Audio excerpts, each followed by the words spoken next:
In the quiet town of Cedar Rapids, Iowa, the Anderson family had always been considered exemplary.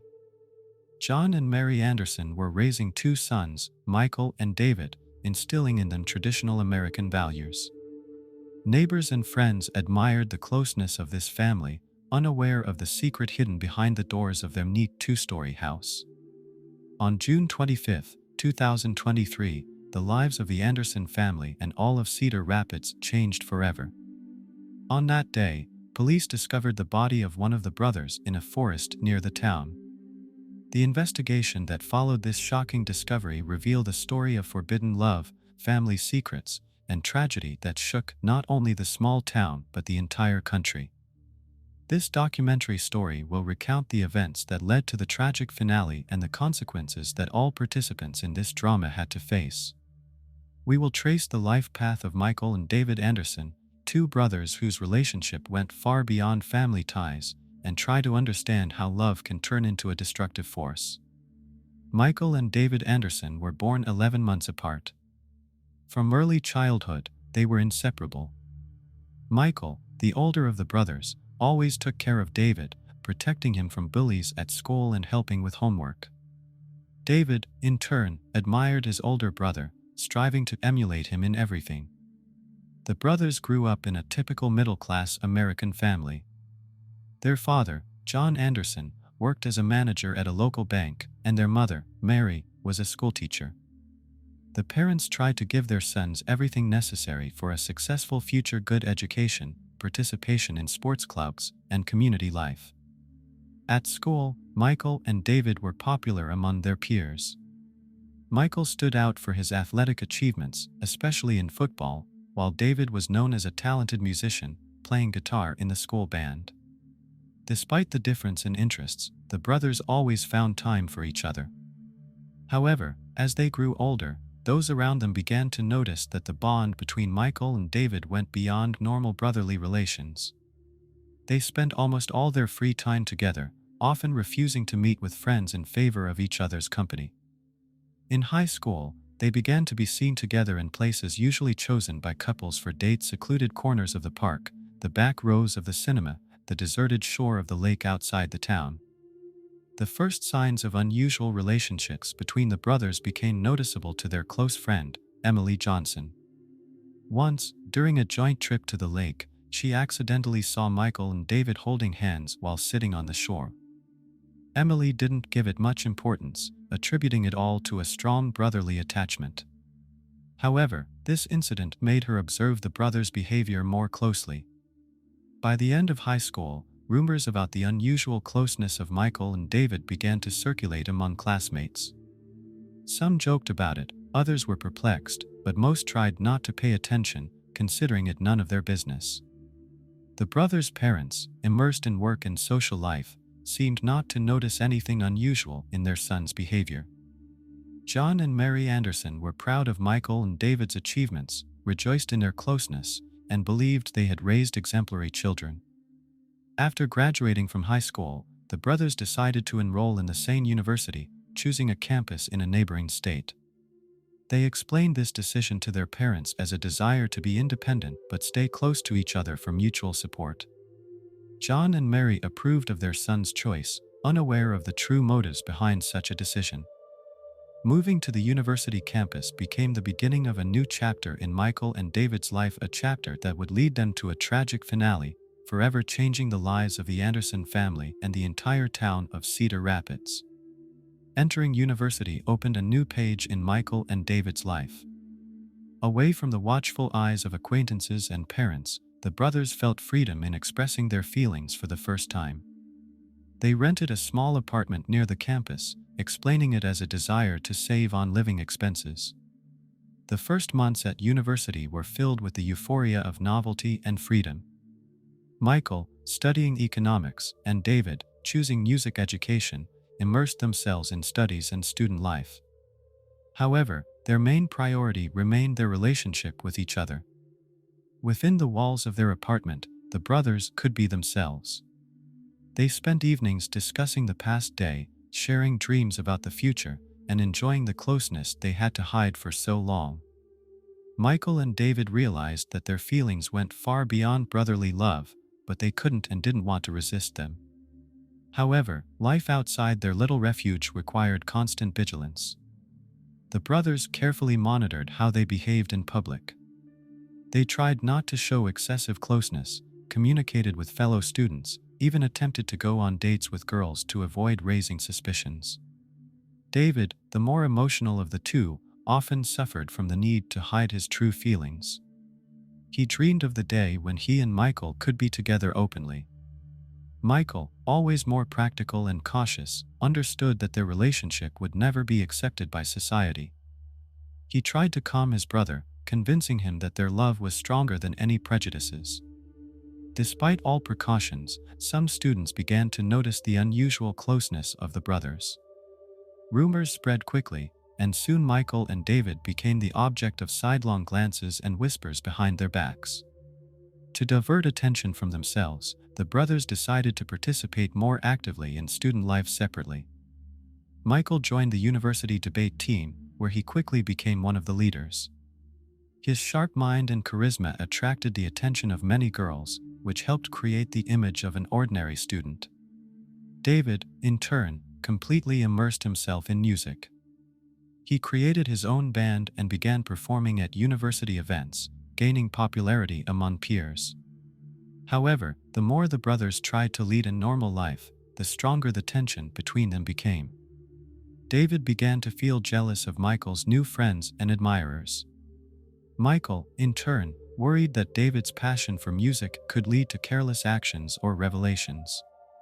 Their relationship became increasingly strained. Arguments and quarrels, previously rare, now occurred more frequently. The brothers found themselves on an emotional roller coaster. Moments of passionate closeness were replaced by periods of alienation and mutual accusations. In an attempt to keep their secret, Michael and David began to distance themselves from their family. Their calls home became less frequent, and visits to Cedar Rapids shorter. The parents, concerned about changes in their son's behavior, attributed everything to stress from studying and growing up. The situation reached a critical point during the summer break before their third year. The brothers returned home, but their behavior had noticeably changed. They often argued, avoided spending time together with the family, and seemed constantly tense. Mary Anderson, feeling that something was wrong with her sons, tried to talk to each of them separately but encountered a wall of silence. These holidays became a turning point in Michael and David's story. The realization that their secret could be revealed at any moment forced the brothers to think about the future of their relationship. They found themselves at a crossroads, not knowing how to preserve their love and at the same time not destroy each other's lives and those of their loved ones. Returning to university after the holidays was supposed to be a new beginning for Michael and David. However, the events that followed led to a tragic denouement, forever changing the lives of the Anderson family and shocking all of Cedar Rapids. Returning to university after 10 summer holidays, Michael and David hoped they could restore the previous harmony in their relationship. However, reality turned out to be much more complex than their expectations. The shadow of fear of exposure hung over the brothers, making them constantly look over their shoulders and doubt every step. The suspicions from their parents, which arose during the summer visit, did not go unnoticed. John and Mary Anderson, concerned about their son's strange behavior, began to call more often and inquire about their lives. These seemingly innocent questions caused paranoia in the brothers. Each phone conversation turned into a game of cat and mouse, where Michael and David carefully weighed every word, afraid of revealing their secret. At the university, the situation was also heating up. Rumors about the unusual relationship between the Anderson brothers continued to circulate. Classmates, previously just curious, now became more persistent in their questions. It was especially hard for David, whose emotional nature made him more vulnerable to outside pressure. One day after his band's rehearsal, David was confronted with a direct question from one of the musicians. "Hey, David, what's the deal with you and your brother? You're acting weird," the band's guitarist asked. This question caught David off guard, causing panic and confusion. He mumbled something unintelligible and hastily left the rehearsal space, leaving his colleagues bewildered. Michael, upon learning of this incident, was furious. He accused David of carelessness and frivolity, which led to another quarrel between the brothers. The tension between them grew with each passing day. They argued more and more often, accusing each other of creating risky situations. To reduce suspicions, Michael decided to start dating a girl from his debate group. Emily, a smart and attractive law student, had long shown interest in him. Michael hoped that this relationship would help divert attention from his connection with his brother. David was deeply hurt by Michael's decision. He felt betrayed and rejected. In an attempt to dull the pain, David threw himself headlong into music, spending sleepless nights writing new songs. His lyrics became darker and more mysterious, which did not escape the attention of his band's fans. The growing tension between the brothers did not go unnoticed by their friends and acquaintances. Michael and David, previously inseparable, now rarely appeared together in public. When they did end up side by side, the atmosphere became charged to the limit. Their interaction was filled with barbs and barely restrained aggression. The situation reached a critical point when David, in a state of alcohol intoxication after another performance of his band, almost revealed their secret. He began to speak loudly and incoherently about forbidden love and society's lack of understanding.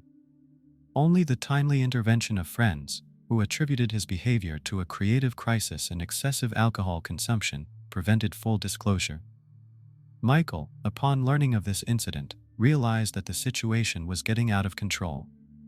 He decided that the only way to protect himself and David was to end their romantic relationship. This decision didn't come easy to him, but Michael saw it as the only way out of the current situation. The conversation in which Michael informed David of his decision became the most difficult moment in their lives. David couldn't accept the thought of separation. He begged Michael not to leave him, promised to be more careful, suggested running away together somewhere far. But Michael remained adamant. "We have to stop before it's too late," Michael said, looking into his younger brother's eyes. "This is the only way to save our lives and not destroy the family." David perceived Michael's decision as betrayal. His world was crumbling before his eyes. Everything he believed in, everything he had lived for in recent years, was disappearing. In desperation, David left their shared apartment, not saying where he was headed. Michael, left alone, felt a mixture of relief and deep longing. He hoped he had made the right decision, but fear for David did not leave him. He could not foresee that this decision would become the first step towards a tragedy that would forever change their lives. October 15, 2023, began as an ordinary autumn day in the university town. Michael woke up early, preparing for an important economics seminar. A week had passed since he had ended the romantic relationship with David, and the brothers had hardly communicated during this time.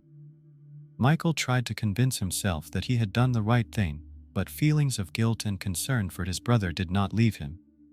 David, on the other hand, spent this week in a state of deep depression. He missed several classes, stopped answering calls from friends, and completely immersed himself in composing dark, desperate music. That morning, he decided that he could no longer bear the separation from Michael and had to talk to him at all costs. Around noon, David appeared on the university campus. His appearance, rumpled clothes, disheveled hair, and eyes red from lack of sleep attracted the attention of students. He headed straight for the economics department building, where he knew Michael was supposed to have a seminar. Michael, coming out of the auditorium after class, was shocked to see David in the corridor. He tried to avoid the meeting, but David persistently blocked his path. "We need to talk, right now," David said hoarsely, looking into his brother's eyes. Realizing that a public scandal would only exacerbate the situation, Michael agreed to talk. They left the building and headed towards a small park on the edge of the campus, where it was usually not crowded. On the way to the park, the tension between the brothers grew. David, not holding back his emotions, began to talk about his feelings, about how he couldn't live without Michael. His voice became louder, attracting the attention of rare passers-by. Michael, fearing exposure, tried to calm his brother, but to no avail. When they reached a secluded part of the park, David suddenly grabbed Michael's hand and pulled him close, trying to kiss him. Michael, frightened that they might be seen, sharply pushed his brother away. David, not expecting such a reaction, lost his balance and fell, hitting his head on the stone curb of the path. Michael watched in horror as his brother lay motionless on the ground. Blood slowly spread across the grass around David's head.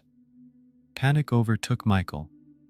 He knelt beside his brother, trying to feel for a pulse, but his hands were shaking so badly that he couldn't concentrate. At that moment, a group of students appeared in the park. Seeing what was happening, they rushed to help. Someone called an ambulance, someone tried to provide first aid to David. Michael, in a state of shock, could not utter a word. The paramedics who arrived pronounced David dead at the scene. The police, called along with the ambulance, began questioning witnesses. Michael, still not believing what was happening, mechanically answered the police officers' questions, unable to fully comprehend the situation. News of the tragedy instantly spread across the campus. Students and teachers were shocked by what had happened. Many could not believe that the universally loved musician David Anderson was dead, and his brother Michael was somehow connected to his death. By the evening of the same day, the police, having gathered preliminary testimony and evidence, detained Michael for further questioning. Investigators, having studied the history of the brothers' relationship and the oddities in their behavior recently, began to suspect that behind this tragedy lay something more than a simple accident. John and Mary Anderson, upon receiving the terrible news, immediately set out for the university town. Their world was crumbling before their eyes. One son was dead, the other detained by the police. They couldn't understand how their exemplary boys ended up at the center of such a horrible tragedy. This fateful day became the beginning of a long and painful process for all involved. The investigation into David Anderson's death promised to reveal secrets that the brothers had so long and carefully hidden, and forever change the lives not only of the Anderson family but of the entire small town of Cedar Rapids. Over the next few weeks, the quiet university town turned into the epicenter of intense police activity. Detectives Sarah Thompson and Mike Rodriguez, experienced officers from the homicide department, were assigned as responsible for the Anderson case. The first days of the investigation were devoted to collecting and analyzing physical evidence from the scene. The forensic examination confirmed that David's death resulted from blunt head trauma, consistent with a hit on the stone curb. However, the question remained open: was this an accident or a deliberate action? The detectives carefully studied the brothers' past, interviewing their friends, classmates, and teachers. Gradually, a picture of unusually close relationships between Michael and David emerged. Many witnesses noted that the brothers had always been inseparable, but recently their behavior had become strange and tense. A key moment in the investigation came with the testimony of Emily, the girl Michael had recently started dating. She told the detectives about her suspicions regarding the true nature of the relationship between the brothers. According to her, Michael often seemed detached during their dates, and his attention was always focused on the phone, as if he was waiting for a message or call from someone important. Once I accidentally saw a message on his phone from David, Emily confessed to the investigators. It was of an intimate nature. I didn't want to believe my eyes, but now, after everything that's happened, I can't keep silent about it. This testimony became a turning point in the investigation. The detectives obtained a warrant to search the brothers' apartment and seize their electronic devices. Analysis of Michael and David's correspondence revealed the shocking truth about their romantic relationship that had lasted for several years. Parallel to this, forensic experts found traces of David's blood on Michael's clothes, which were seized on the day of the incident. Although this could be explained by his attempts to help his brother after the fall, in combination with other evidence, it strengthened the suspicions against Michael. The interrogations of Michael became more intense. Under the pressure of evidence and emotionally exhausted, he finally broke down and confessed to his relationship with David. He talked about his decision to end these relations, about the confrontation in the park, and how he pushed David away, not wanting to attract attention. "I didn't want to harm him," Michael sobbed during the interrogation. "I loved him. I just wanted all this to end so we could live a normal life." Michael's confession shocked the investigators, but it also clarified many details of the case. Now the prosecution faced a difficult question: how to qualify Michael's actions. Was it premeditated murder, manslaughter, or a tragic accident? Meanwhile, news about the nature of the relationship between the Anderson brothers leaked to the press, causing a storm of discussions and debates in society. The small town of Cedar Rapids found itself at the center of national attention. The town's residents were divided into those who condemned the brothers and those who sympathized with their tragedy. John and Mary Anderson, upon learning the truth about their sons, were devastated. They couldn't understand how they had missed all the signs, how they had allowed this situation to go so far. Their grief was compounded by feelings of guilt and incomprehension. After 2 months of intensive investigation, the prosecutor's office decided to charge Michael with manslaughter. Investigators concluded that although Michael did not intend to kill David, his actions led to his brother's death, and he should be held responsible for this.